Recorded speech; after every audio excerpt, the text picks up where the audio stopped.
What is up, YouTube? It's been a while. So you can see here, I have the aftermath of me opening up 10 of the 2025 NBA Topps Black Friday special blaster boxes.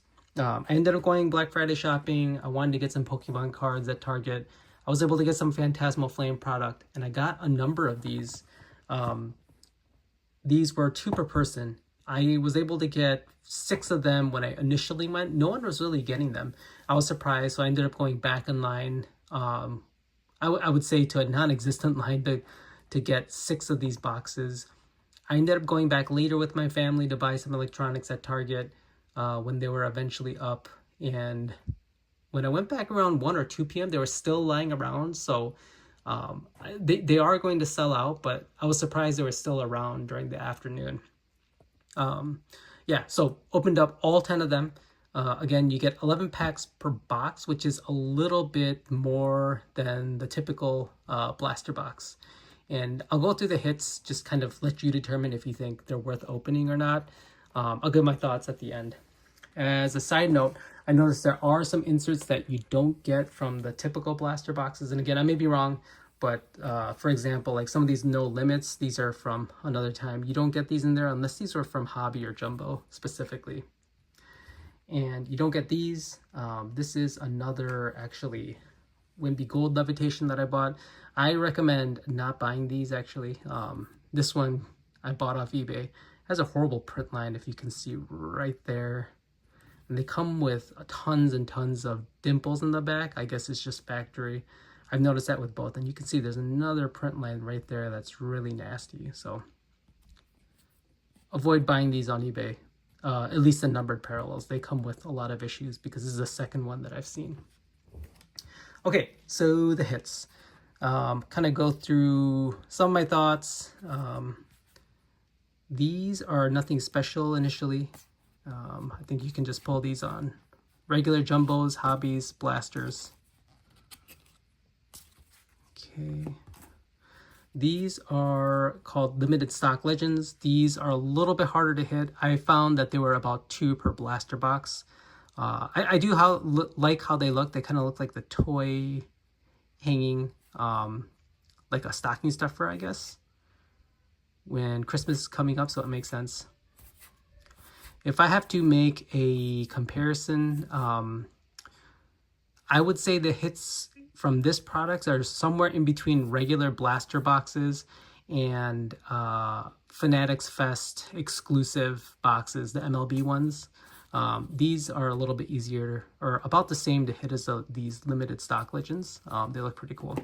But yeah, the Fanatics Fest blaster boxes for MLB, I ended up getting a ton of those both in 2024 and 2025.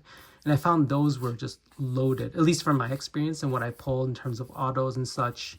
I don't think you can get better than that unless I'm wrong. I know some people got like just absolutely nothing from those boxes, but I was pretty lucky. And I think overall those were good in terms of getting hits. Yeah, so somewhere in between regular blaster boxes and those Fanatics Fest exclusive boxes. These definitely had some good hits, at least in my opinion, or maybe I'm biased because you can get these. These are called the Blackout parallels.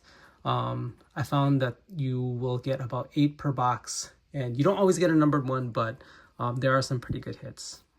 So Generation Now, these are in regular blaster boxes.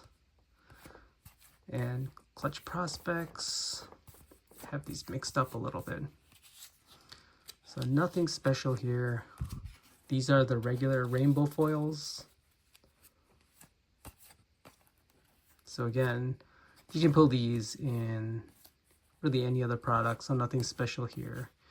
I did end up getting a couple good ones. I ended up selling a couple on eBay quite quickly. I posted them on eBay, at least the good hits, as soon as I pack those. So I won't go through these. These are the 45th anniversary. You can see how many I got from 10. Okay, so these are the Blackout parallels. I think these look amazing. I like these, and even the numbered look or have a subtlety of a design and the color doesn't interfere. So if you were to pull a 5, I don't think there is a numbered like red out of 5, so not like a red black. It's just black with a shade of design. So good mix. I got a lot of doubles actually, which is interesting. A number of Steve Kerrs and a number of Allen Iverson, which is funny. But yeah, these look pretty sweet. Quality and condition wise, this guy still getting groomed? Quality and condition wise, pretty typical. It's a little rough. The back on these are going to be a super, super tough grade. Got a couple Trae Youngs too. The backs, I'll show you here. The backs have like this black on top, and it's definitely a little bit rough compared to other color designs. The black really shows whitening, so I think these are going to be a really tough grade. So again, approximately I would say 7 to 9 per box. I averaged around 8 per box, which is almost every pack, or at least 2/3 of the pack. So yeah, these cards, like the shine is really cool. I love these. All right, and here are some of the better hits, or at least numbered cards, I would say.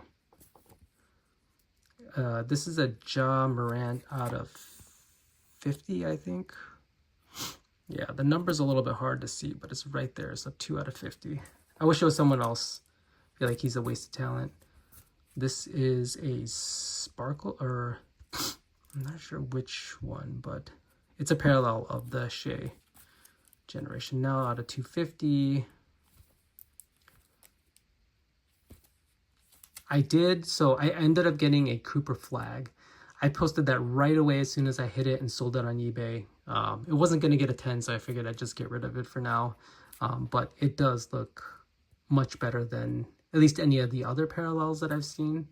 I guess there aren't that many parallels now, but yeah. So, the Dylan Harper. I'll definitely grade this one and keep it. This one was gradable. But some rookies, number of rookies. Got an Allen Iverson out of 99. Liam McNeely out of 50. And a Zubac out of 99. Generation Now. I did end up getting a couple autos. So this is an auto that you can hit the shopping spree. This one's out of 50. And I believe this is a store exclusive patch and just a Con Gnapple rainbow that I actually ended up selling on eBay already. So those were the hits, kind of discluding that Cooper flag. Is it worth it? Money-wise, maybe if you were to part with like the big hits that you get the day of. But they are definitely fun rips. You get more than the regular blaster. I would do it again if I were to buy 10. I probably didn't make all my money back. That one Cooper flag paid for just 2 of the boxes itself. So that was nice. Depending on how some of these grade, there's a couple, maybe 2 or 3 worth grading. We'll see. But from those 10 boxes, I should say I also ended up getting about 4 regular Cooper flag based rookies. So that's a plus. I'll let you decide again if you want to open them or not. For me, I would say yes, it's worth it if you are a bit more of a collector and okay losing out a bit. But again, obviously you can make a lot back just from the flipper mentality or the resale mentality if you hit an All Kings or an even or even home court advantage. So fun rip. Thanks for watching, everyone.